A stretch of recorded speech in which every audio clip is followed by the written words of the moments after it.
चलिए तो हम लोग अब लेक्चर नंबर 2 में स्टार्ट करते हैं। जहाँ से हमने छोड़ा था मैंने वहीं से इसको लिख दिया है ताकि आप लोगों को दिक्कत ना हो। पेज नंबर है आपको 139। मैंने छोड़ा था द रिपब्लिक से, देखिए मैंने लिख दिया है the republics were mostly located in the Himalayan foothills Punjab and north west India. यहाँ से हम लोग को पढ़ने हैं तो स्टार्ट करते हैं। आप लोग भी स्टार्ट कीजिए। कहता है कि the republics were mostly located in the Himalayan foothills Punjab and north west of India.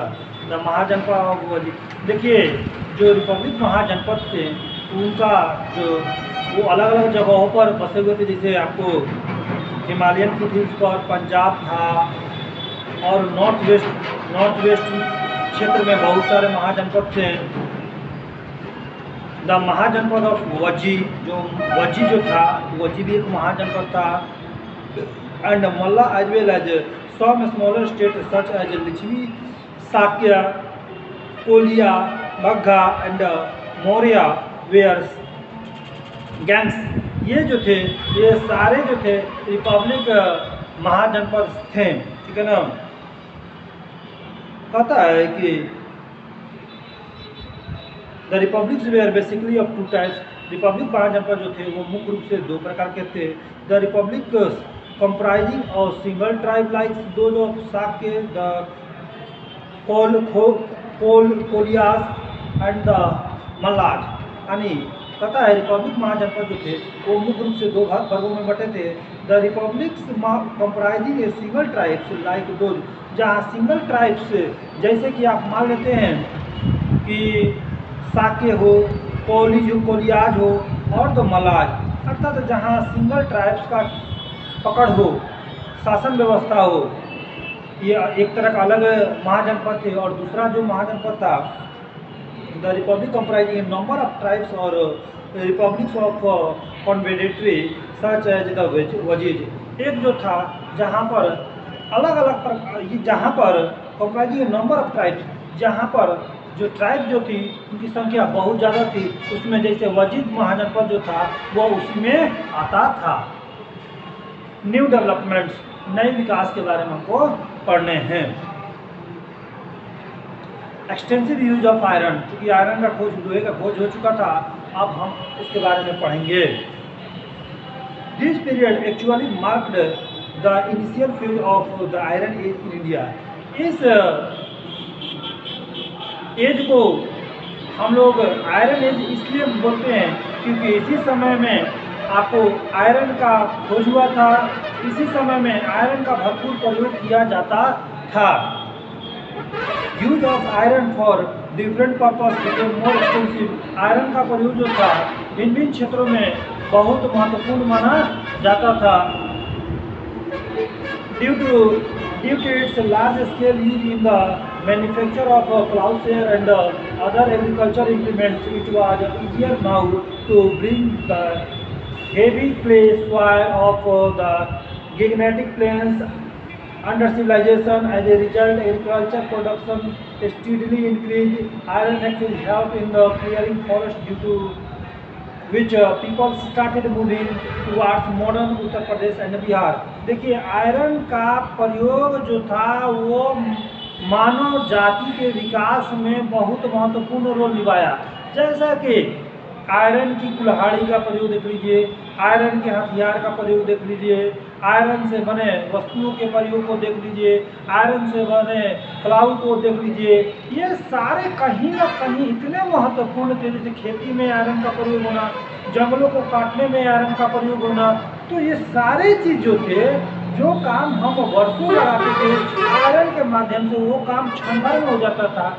जो काम क्षण भर में होगा तो जाहिर सी बात है कि एग्रीकल्चर के क्षेत्र में हो या किसी और क्षेत्र में हो, डेवलपमेंट यानी विकास होगा ही होगा। और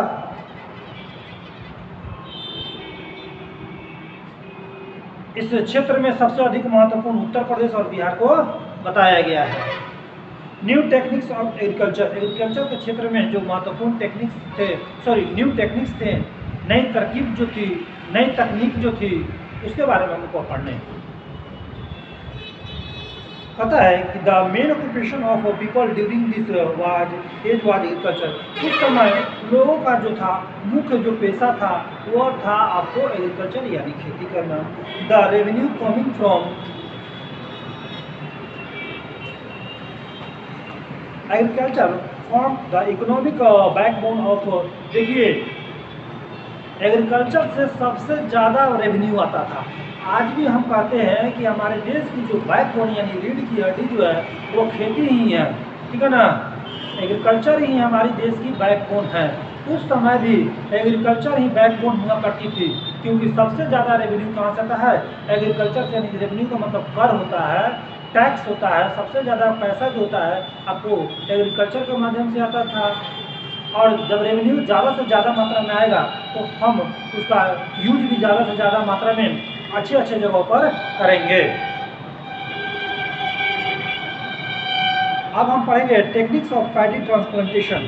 अब हम लोग कैसे प्लांटेशन का, ट्रांसप्लांटेशन का मतलब होता है रोपण, किसी चीज़ को कैसे हम रोपेंगे उसके बारे में जो टेक्निक दिया है। धान की खेती यानी धान की खेती हम किस टेक्निक के आधार पर करेंगे, क्या होगा हमारा, उसके बारे में दिया है। During this age, people learned the technique of paddy transplantation. This technique, which is still in practice, is highly productive. In this technique, saplings were grown and then planted in prepared fields rather than seeds being scattered on the ground. It required the employment of a large number of workers. Dasas and karmakaras dasas और कर्मकाराज ये labour को करते हैं perform this task. देखिए खेती करने का जो पहले तरीका था, पहले हम बीजों का पहले खेतों को तैयार करते थे। पहले तो हम क्या करते थे, खेतों को तैयार करते थे।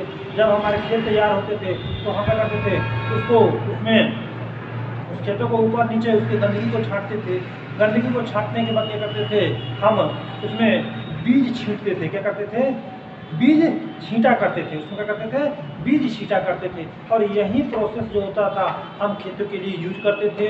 और एटलीस्ट हम क्या करते थे, जब पेड़ पौधे बड़े हो जाते थे तो हम उसको क्या करते थे, काट कर और उसका बड़ी भारी मात्रा में प्रयोग करते थे। दूसरे चीज़ों में भी उसका प्रयोग करते थे। दूसरे चीज़ों में खेती, दूसरे चीज़ों में उसके रेवेन्यू यानी उसके पैसे से हम दूसरे चीज़ों में उसका प्रयोग करते थे, ठीक है ना।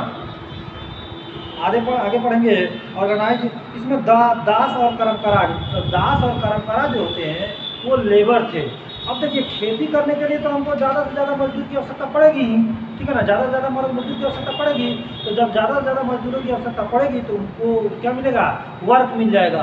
और वर्क के बदले उन लोगों को पैसे मिल जाएंगे, तो दोनों का काम सही हो गया। और दासाज और कर्मकाराज क्या है, ये लेबर्स थे। अब हम पढ़ेंगे ऑर्गेनाइज सिस्टम ऑफ taxation.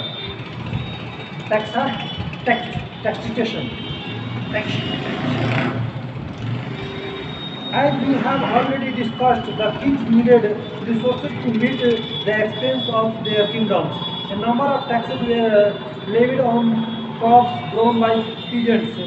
देखिए अब राजा को अपने राज्य को चलाने के लिए कहीं ना कहीं से पैसे तो चाहिए। इसलिए राजा क्या करते थे कि जो अपने किसान होते थे, जो अपने लोग होते थे, उनकी खेतों पर जो खेती करते थे, पीजेंट माने किसान होते हैं, तो पीजेंट जो खेती करते थे तो उस पर क्या किया जाता था, उन पर कुछ कर बांध दिए गए थे, कुछ टैक्स बांध दिए गए थे, ताकि वे लोग खेती कर उसको बेच कर या उसी पैडी में से या उसी अनाज में से राजा को कर के रूप में दे। तो राजा क्या कर सके, उसको बेचकर या उस पैसे का प्रयोग अपने राज्य को चलाने के लिए कर सके। पता है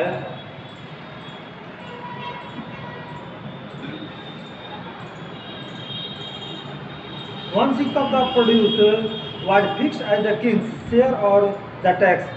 खेती का 1/6 भाग, 1/6 भाग आपको टैक्स के रूप में दे देना था। It was collected in kind and later on in cash. इस तरह से पहले आपको खेती का 1/6 भाग दे देना पड़ता था। बाद में ये कैश के रूप में चेंज हो गया, यानी या तो खेती का 1/6 भाग दे दें या तो उसके बदले पैसे दे दें। पता है कि बाली वाज अनदर इम्पोर्टेंट टैक्स। इसमें दिया गया है बालीवाज अनदर इम्पोर्टेंट टैक्स इसमें दिया गया है।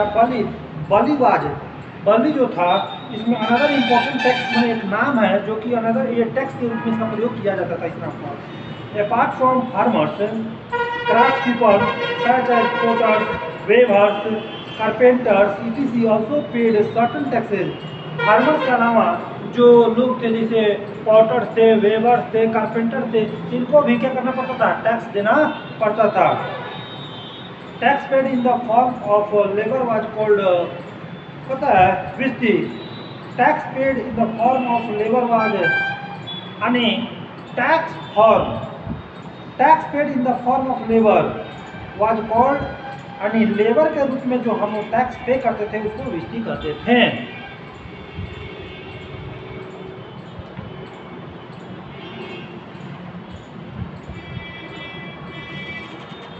ये रहा लेक्चर नंबर 2। अब हम लोग नेक्स्ट पॉइंट से लेक्चर नंबर 3 को पढ़ेंगे। Thank you.